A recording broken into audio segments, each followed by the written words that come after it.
Welcome to Food Safety and Sanitation, and our course objectives are: by the end of this module, we should be able to identify the causes of foodborne illness, differentiate between food intoxication and food infection, describe good personal hygiene practices in food handling, outline the methods of food storage and refrigeration techniques, explain sanitation of dishes, equipments, and kitchens, including cleaning material, garbage, and refuse.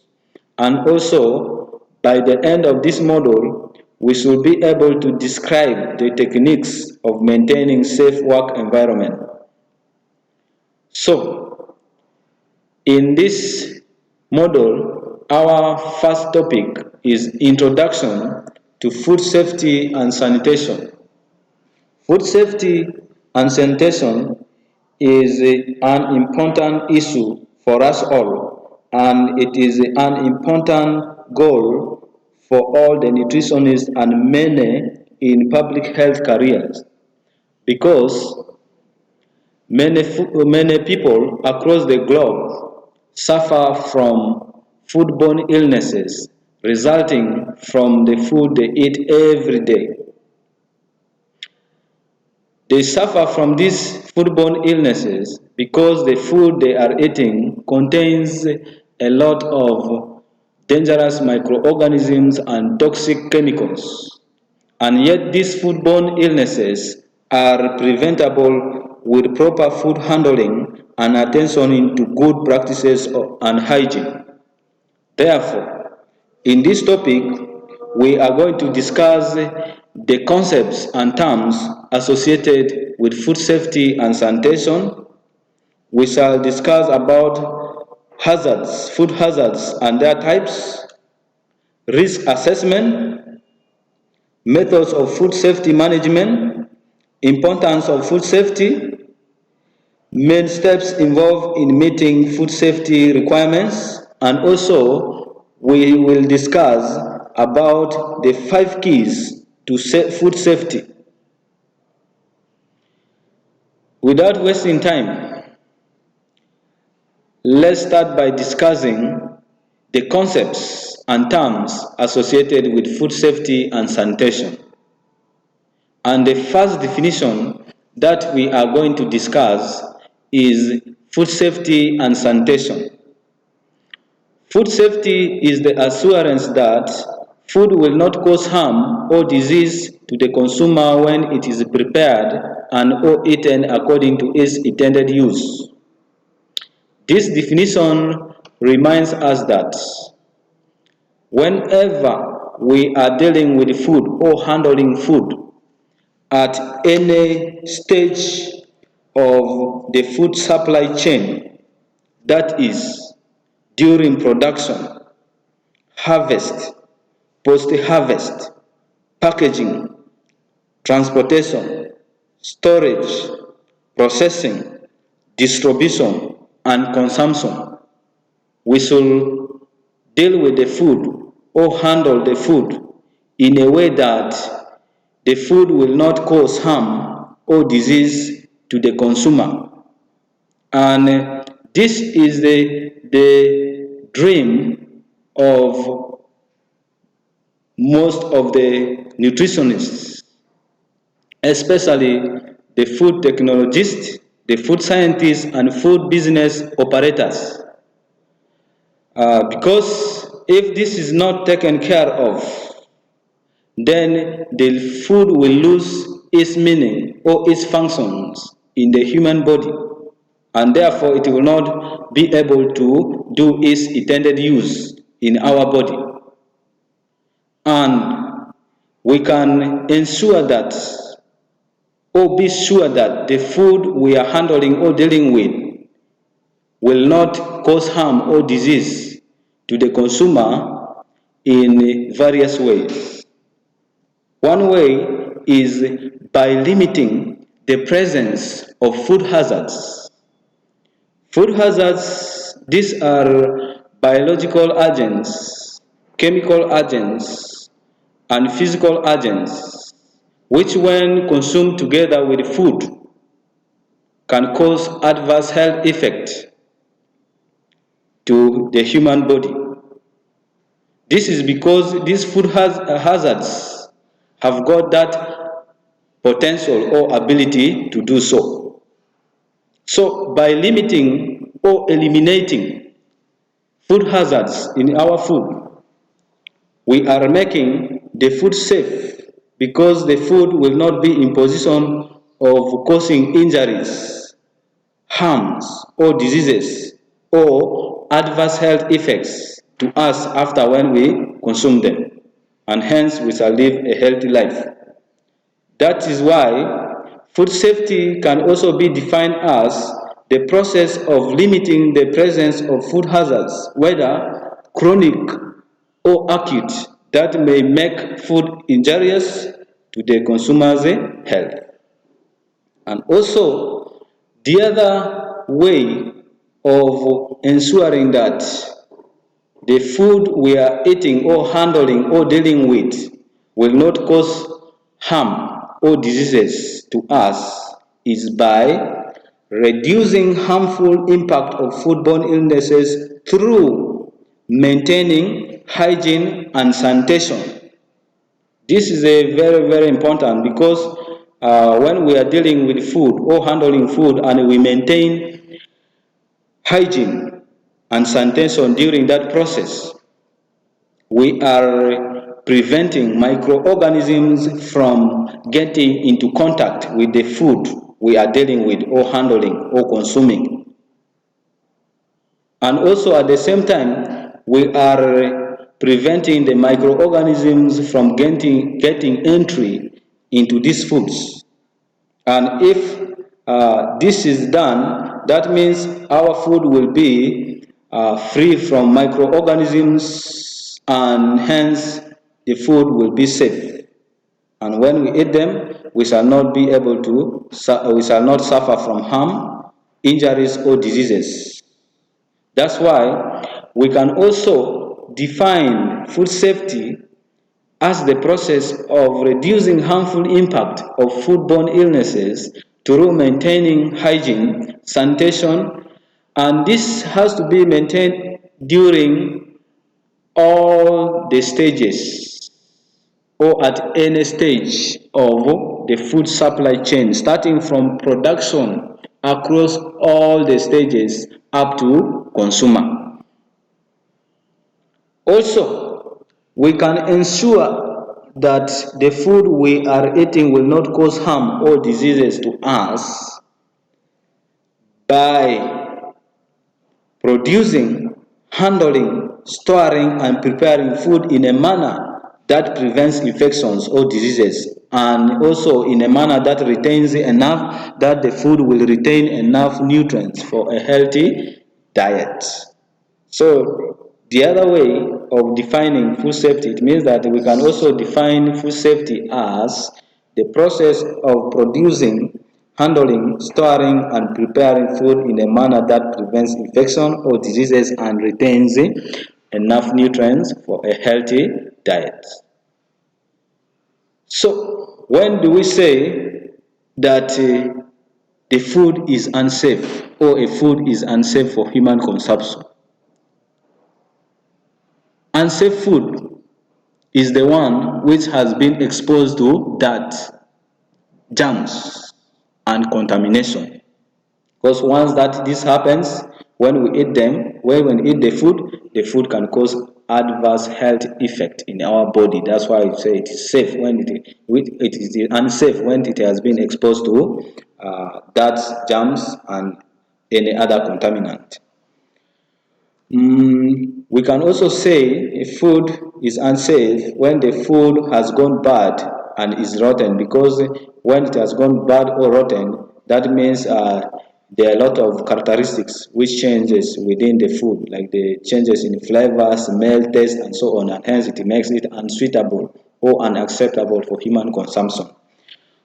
When the food contains toxic chemicals, physical and then biological substances, that's a hazards, because we know hazards have got the potential to cause adverse health effect in our body. So if the food is having hazards, that means the food is unsafe.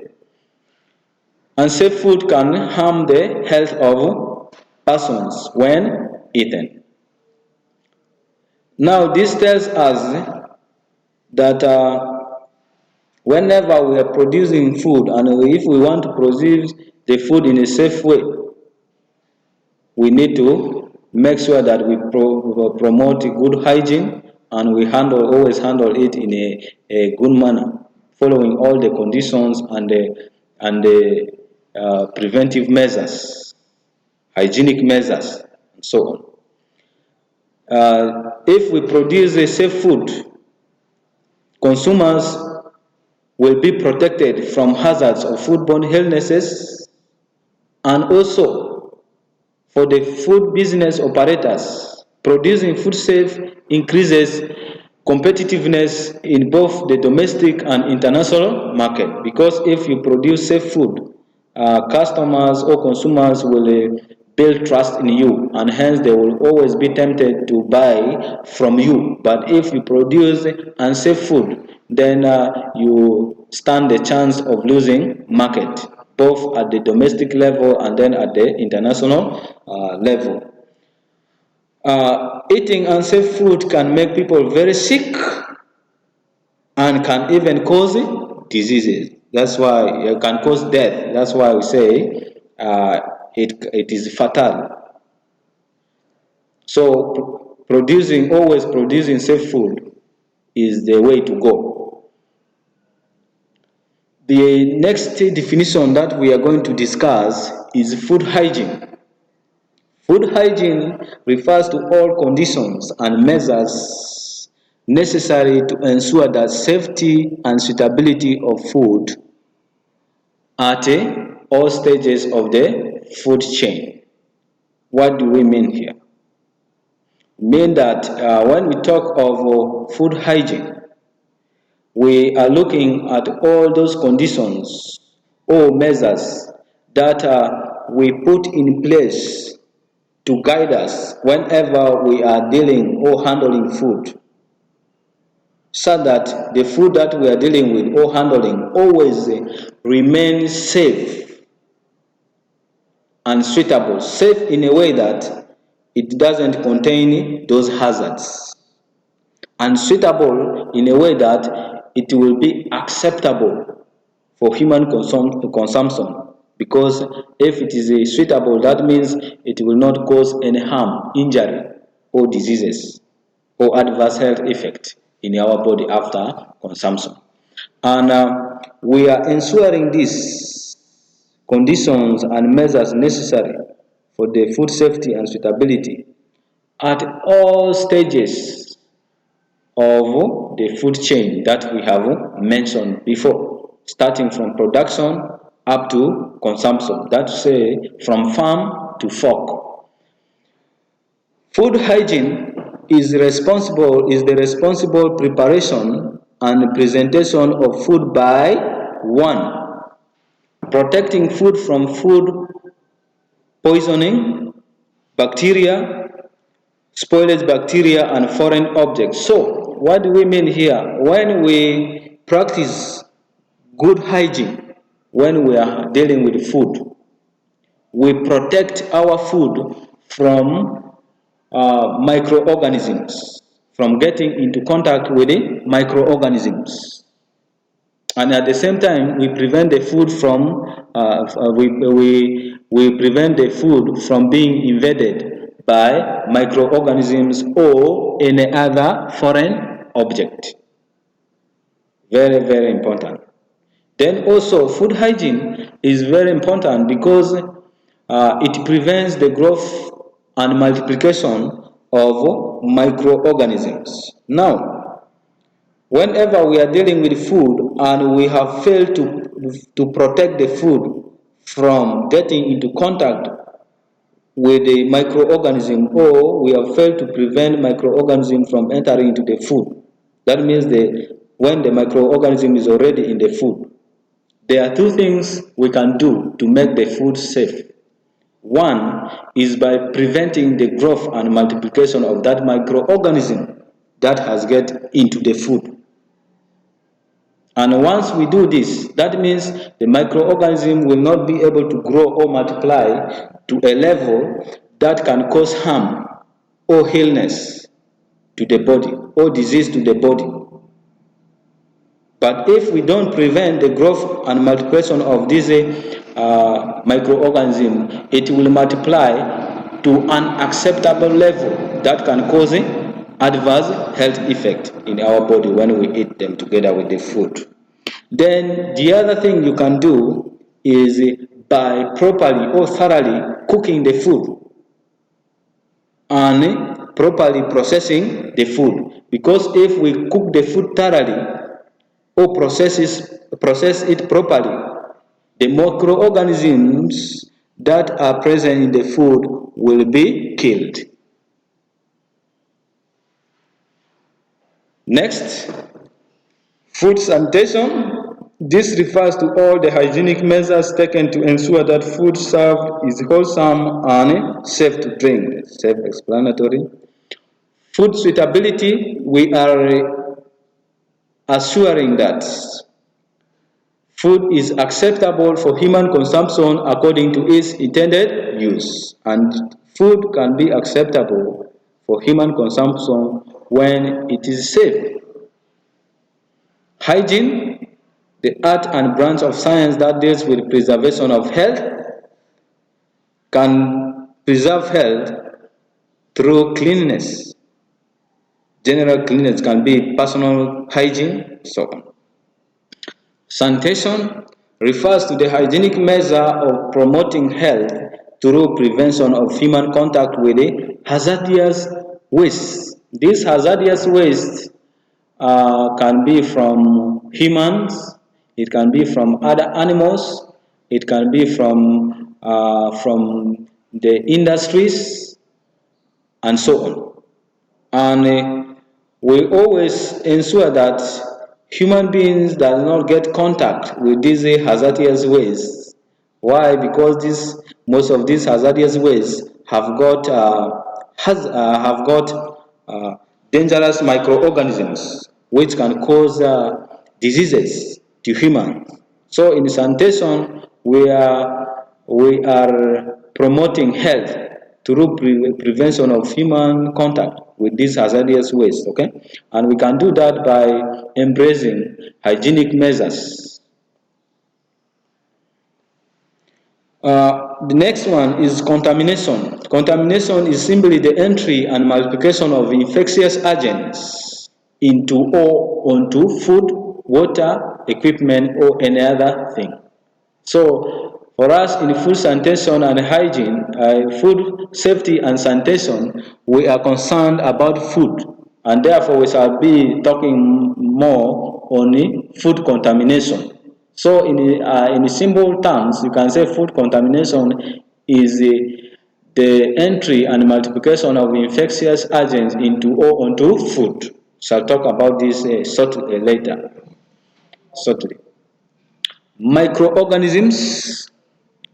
A microorganism is a very tiny organism that cannot be seen with our naked eyes, and therefore if we want to see or view them, we use aided eyes because their sizes are too small for our naked eyes to see.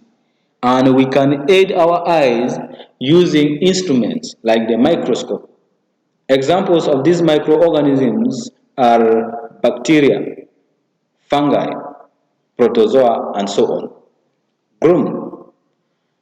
Groom simply means to make neat or tidy, or in simple terms, it refers to cleaning or brushing, and so on. Cleaning is the removal of soil, food residue, dirt, grease, or other objectionable matter. This is a very, very key in food processing or food preparation, because if it is not done, it can result into cross contamination, which we shall talk about later. Disinfection, the reduction by means of chemical agents, physical methods of the number of microorganisms in the environment to a level that does not compromise food safety or suitability. So when we are disinfecting, it is not necessary that we are going to kill all the microorganisms, but our intention is to reduce their number at a level that cannot cause diseases or harm to humans.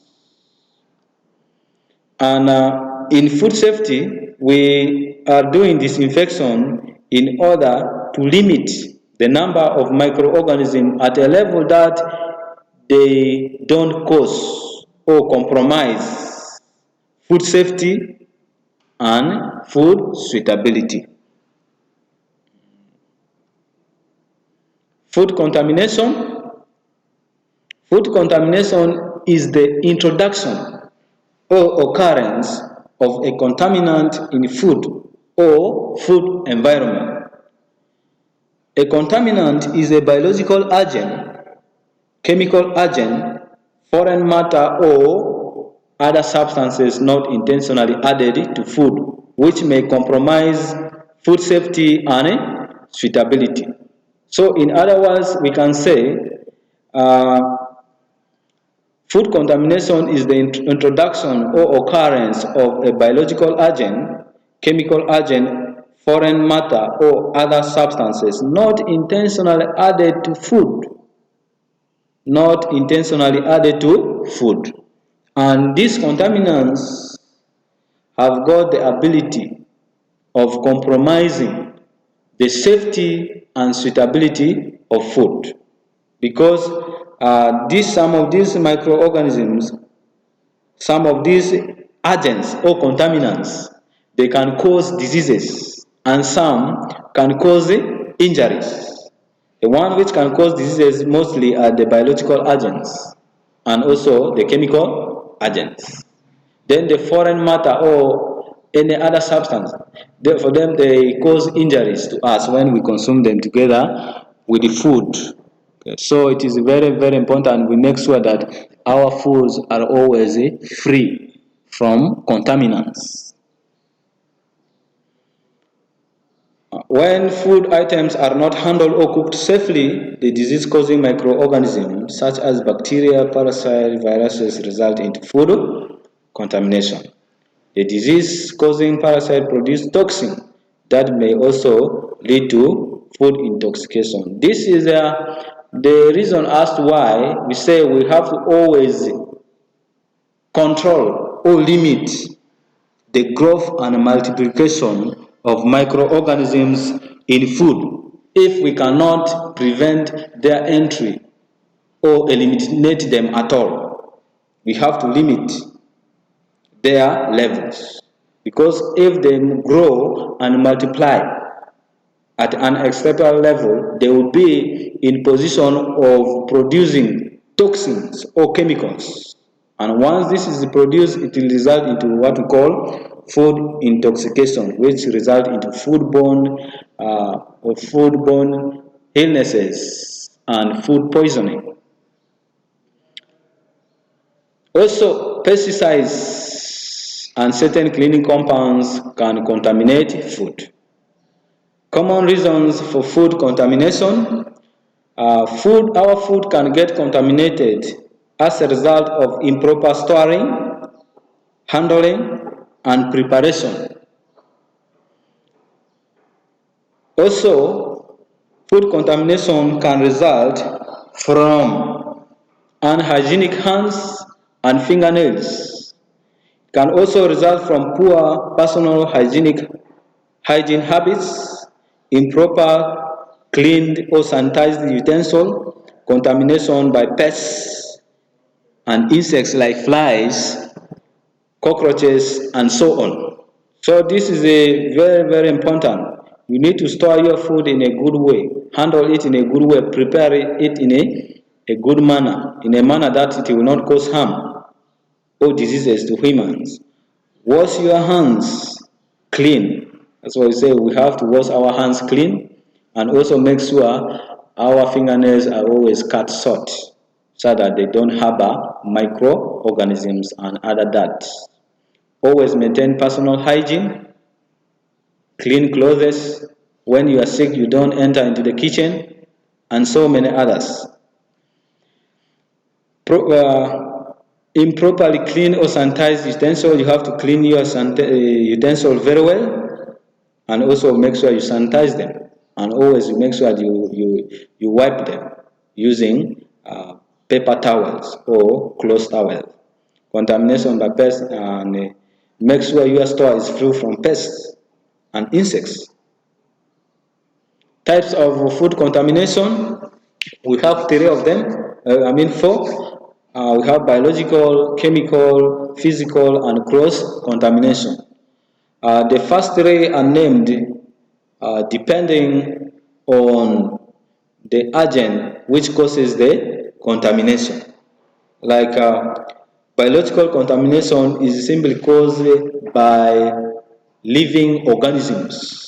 And these living organisms which causes this biological contamination are mainly the microorganisms, like the bacteria, viruses, protozoa, and so on.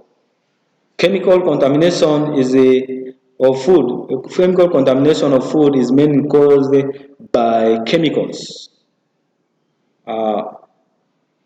Chemicals which are added intentionally to food or unintentionally sometimes, because you will know very well that farmers are always worried of the yield of the crops, because they always want to obtain a good yield so that they get enough money, a lot of money.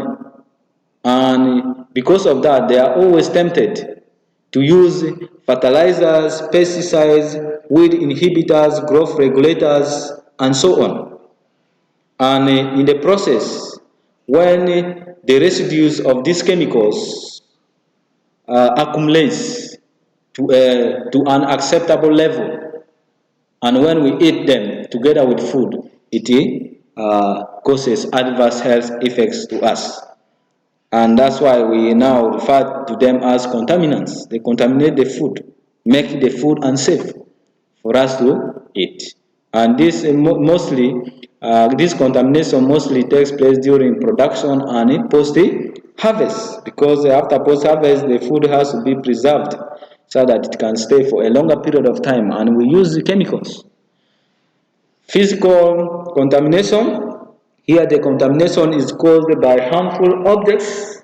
It can be hair, it can be soil, it can be broken glasses, broken bottles, it can be metals, it can be jewelries, and so on. And this, when consumed together with food, it causes harm or injuries to our body. Can be in the mouth or in another part of the digestive system, which is not good. Cross-contamination, transfer of pathogens from raw food items to any object to a higher risk or cooked food item. So when we talk of cross-contamination, we are simply referring to the transfer of pathogens, which can be from objects to food, or it can be from food to objects, or it can be from food to food. So this tells us that we always have to be careful when we are handling food. The concept of hygiene and sanitation is very, very important here to preventing cross-contamination. And this we are going to discuss in good hygienic practices later on. So there are a lot of ways of how we can prevent this cross contamination, which we shall look at later on. So this transfer of pathogen can be direct, indirect, or by dripping or spills, and so on. Dirty kitchen clothes, unclean utensil, pest, raw food storage can lead to cross contamination. So there's a way how you store a raw food, which we shall discuss later on. Preventive measures of food contamination. How can we prevent our food from getting contaminated? And the following are the preventive measures. One is by use of cloths or paper towels. These paper towels can be used for wiping surfaces. It can be the surface of the chopping board or the surface of the table where we are putting the food on. Mopping up spills from juices of foods. It can be from raw meat, it can be from fruits, it can be from poultry, it can be from seafoods like the fish. Wiping hands, especially after when we have washed our hands after dealing with the food, or when we want to deal with food, we have to dry our hands using the towel to avoid cross-contamination. Wiping sides of dishes before serving, after when we have washed them, or when we want to use them, we make sure we always wipe the sides.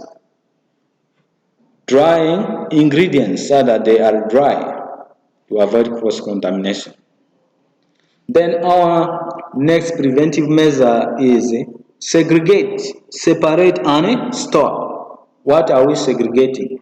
We have to segregate washed and unwashed food because the one which is washed is already clean.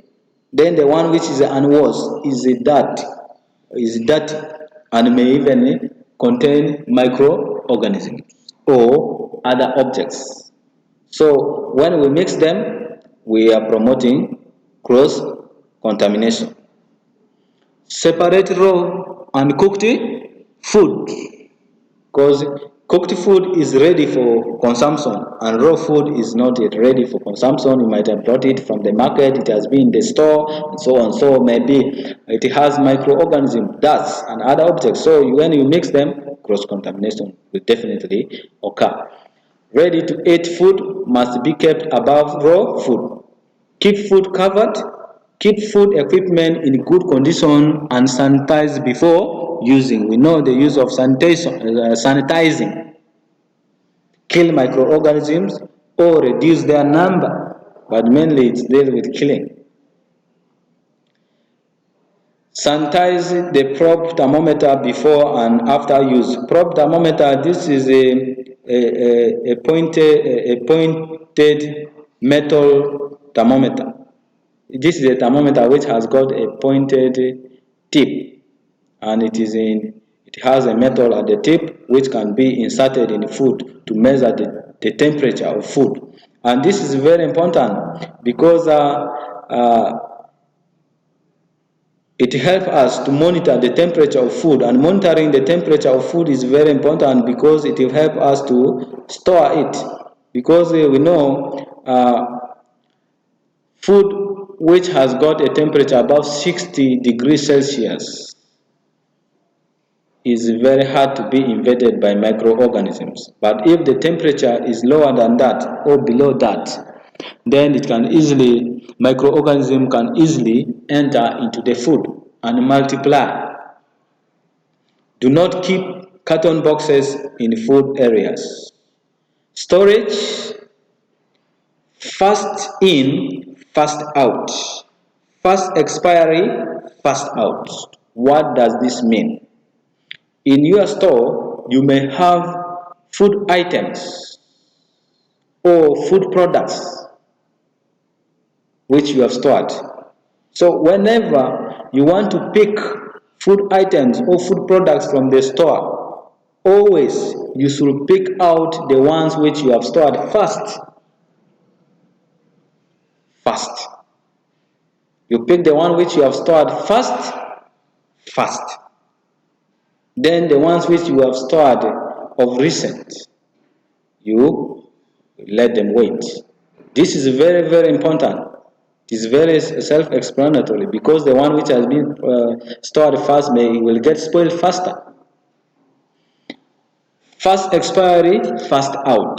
The one which have got their expiry date near, you have to use them fast.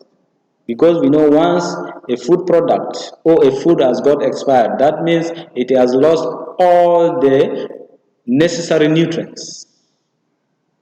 All the nutrients are lost, and we know when a food has lost its nutrients, the food becomes useless, because food is useful because of the nutrients it is containing. So we have to note that carefully.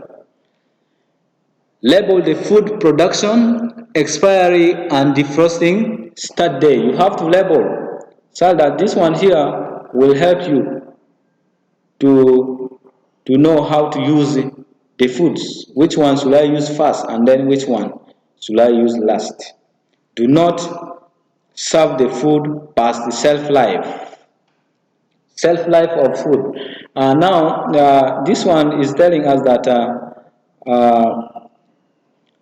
food which have past their shelf life should not be served, because this food, when we eat them, we shall not be able to get the necessary nutrients we want, and sometimes it can cause adverse health effect to us.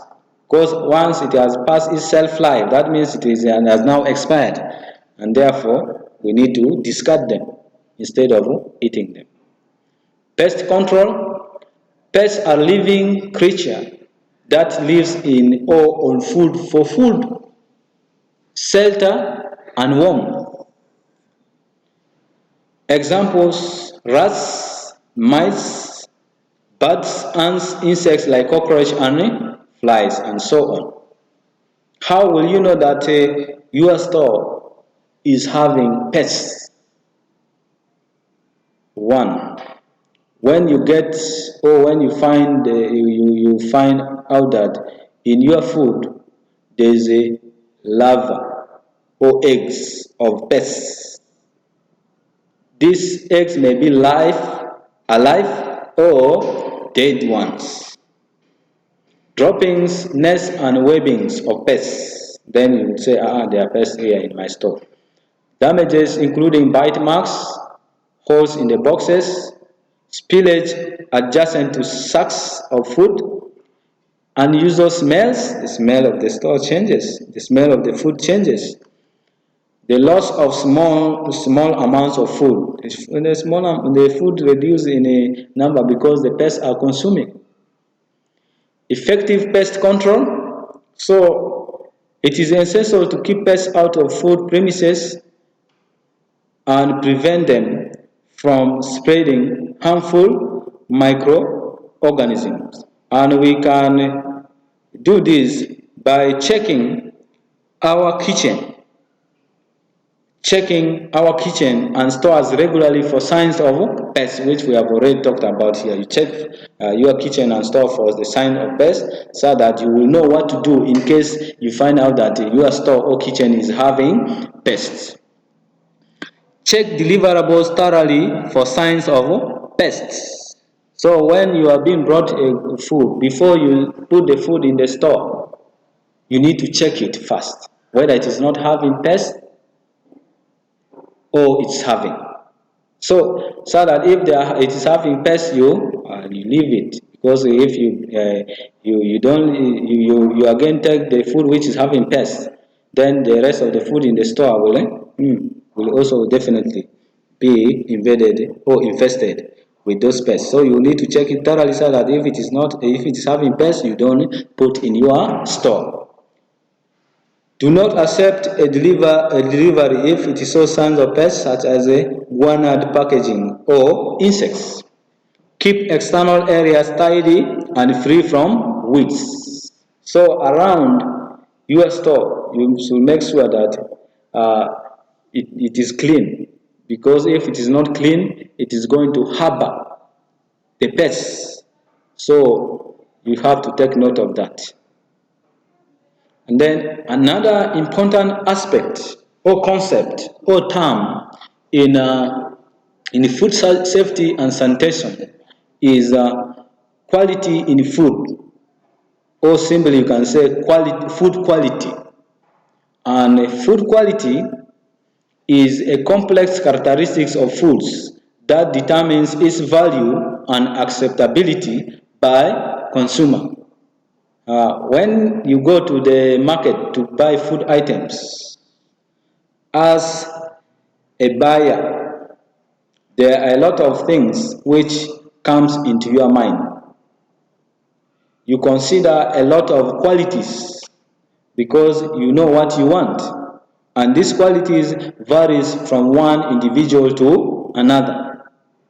And these qualities are the ones which are defining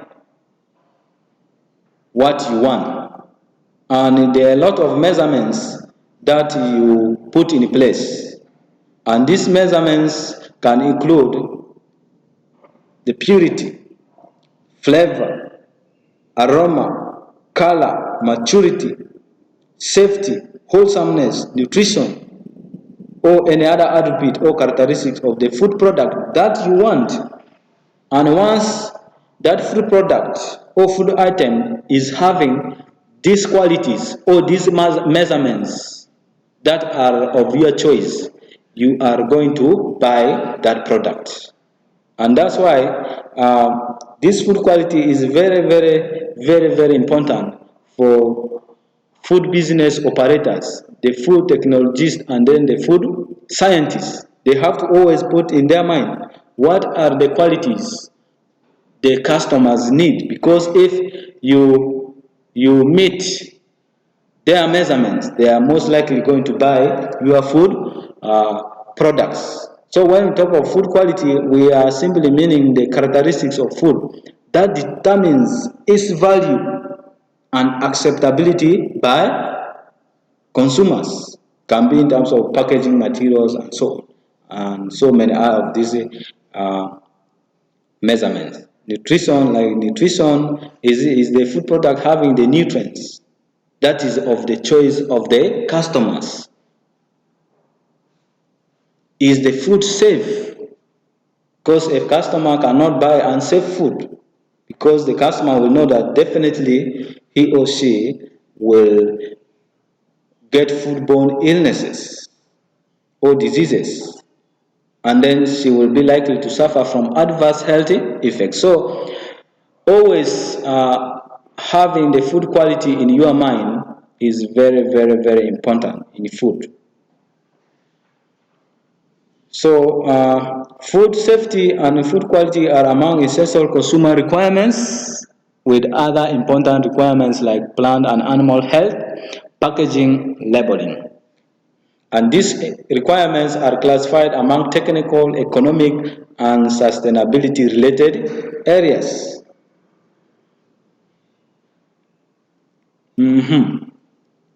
Another very, very important term or concept in food safety and sanitation is food hazards. Food hazard is a biological, chemical, or physical agent in food with the potential to cause an adverse health effect. This we talked about before. So when we talk of food hazards, we are looking at those biological agents like the living organisms, like the microorganisms, especially bacteria, viruses, protozoa. We know those microorganisms are very dangerous because once you consume them together with the food, it can cause adverse health effects. Chemical agents, the chemicals like the fertilizers, pesticides, and so on, when they accumulate in a food at an unacceptable level, they can also cause adverse health effect. Physical agents like the soil, the hair, the stones, metals, broken glasses and bottles, so on. They have also that potential or ability of causing adverse health effect because they can cause injuries to us when we consume them together with the foods. And these food hazards arise from improper agricultural practices. That's why we talk of what we call GAPs, good agricultural practices. Because if we have good agricultural practices, then there will be no chance given for these biological agents, chemical agents, and physical agents to to get into our foods. But if not, if there's improper agricultural practices, then these hazards will get into our food and cause adverse health effect. Hazards also results from polluted environment, can be mercury getting into food, like especially the fish, and so many other heavy metals which can cause adverse health effect or diseases in our body. Poor hygiene at all or any stage of food chain can result into E. coli, Listeria, and Campylobacter inverting into our food. We know these are dangerous bacteria. When we eat them together with food, definitely food poisoning, foodborne illnesses, adverse health effect will result in contaminated raw materials, ingredients, water will contain bacteria, viruses, and mycotoxin. So this is very important. And I remember there was a year Ugandan maize had been rejected from gaining entry into Kenya because of this mycotoxin, which is the aflatoxin. This one results from poor post-harvest handling of the maize. So, making sure that we avoid contamination of raw materials, ingredients, and water is very, very important. Inadequate or improper storage or handling of food, adulteration of food, and food fraud can also cause food hazards. Sometimes some ingredients are added into food, and once somebody who is allergic to that ingredient which has been added to that food, and when the person eats that food, it results into adverse health effect. Types of hazards, we have mainly three of them. That is biological, chemical, and physical hazards. Biological hazards, just as the name suggests, this is a hazard. These are germs, disease-causing agents. Okay, so biological hazards are harmful microorganisms such as bacteria, viruses, helminths, protozoa, algae, and certain toxic products that they may produce.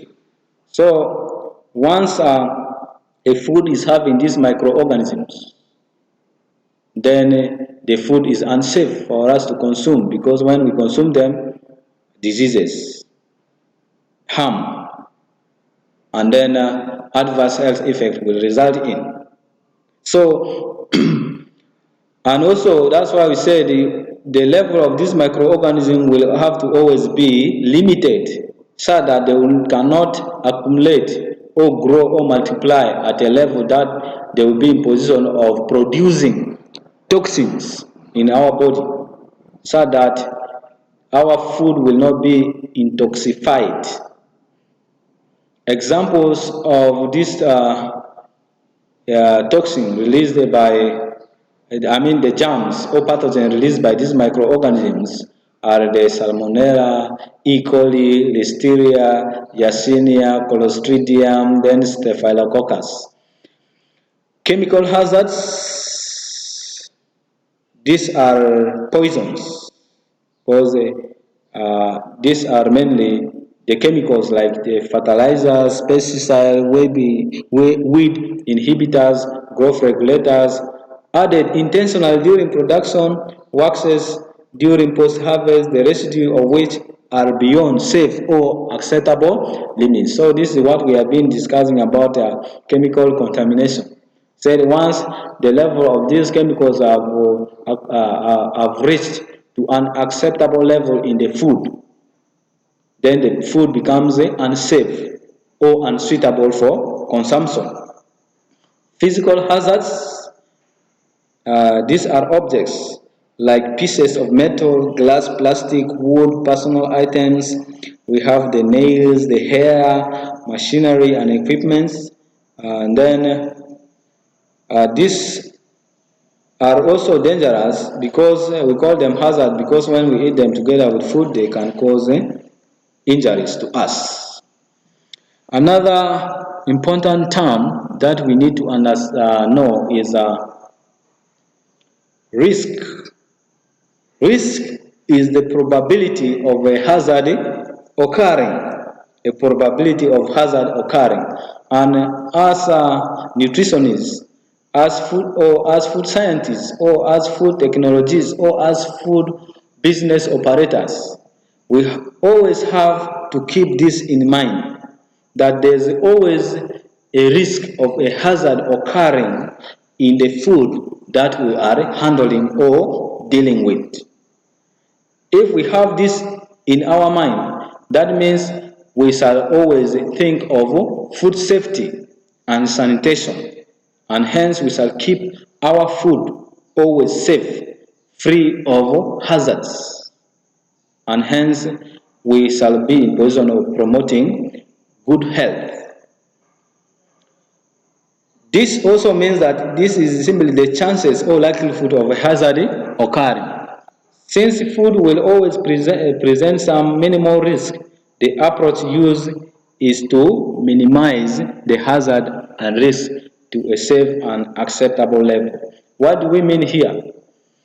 Sometimes it is totally very hard, or sometimes it may be totally impossible to avoid hazards in food, because this food, remember, when you look at the food supply chain, we say it is starting from the farm to fork.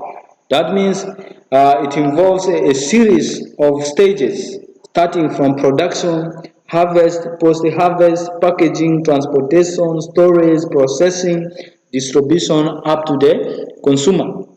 So here, along the way of this food chain, there are always a possibility of a hazard occurring.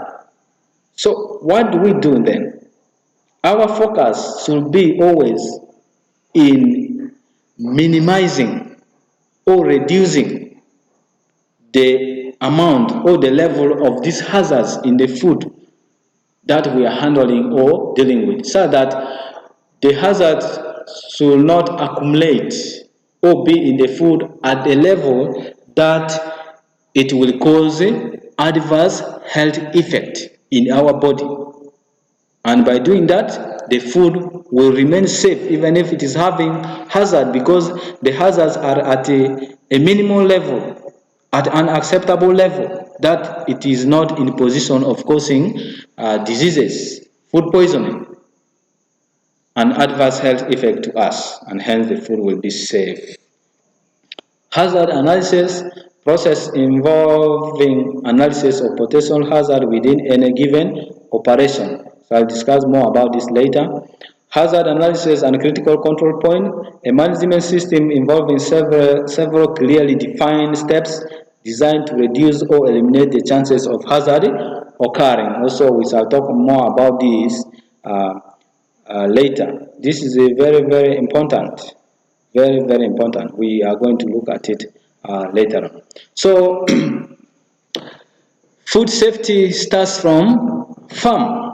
This is what we've been talking about, because we are saying food safety starts from the farm, because hazards can enter the food supply chain at any point from production up to consumption. So that's why we have to always handle the food with care at any of these stages, be it from the farm or be it from the home on the table where you are eating from. We have to handle food in a good way so that the food will not cause harm or diseases to us. Therefore, hazards need to be controlled or minimized from production across all the steps to the consumer. This approach is called farm to fork, from production to consumer, farm to fork. Thus, food safety is ensured through combined efforts of all the parties participating in the food chain. So, all the parties which are participating in the food chain, starting from production up to consumer, they have to combine their effort, in ensuring that there is a food safety. If the farmer relaxes, then all these ones here will be in vain. If again the person who is storing or transporting the food relaxes, then the whole process will be in vain. And the worst is this one, consumer. You may find that all people who were dealing with the food in all these stages were careful, handling the food in a proper way. But now, when it comes to this, the time of consumption, and this person relaxes, not washing hands, using dirty utensils, then the whole work is useless. The effort of all these people is useless because at the end, the consumer will be harmed.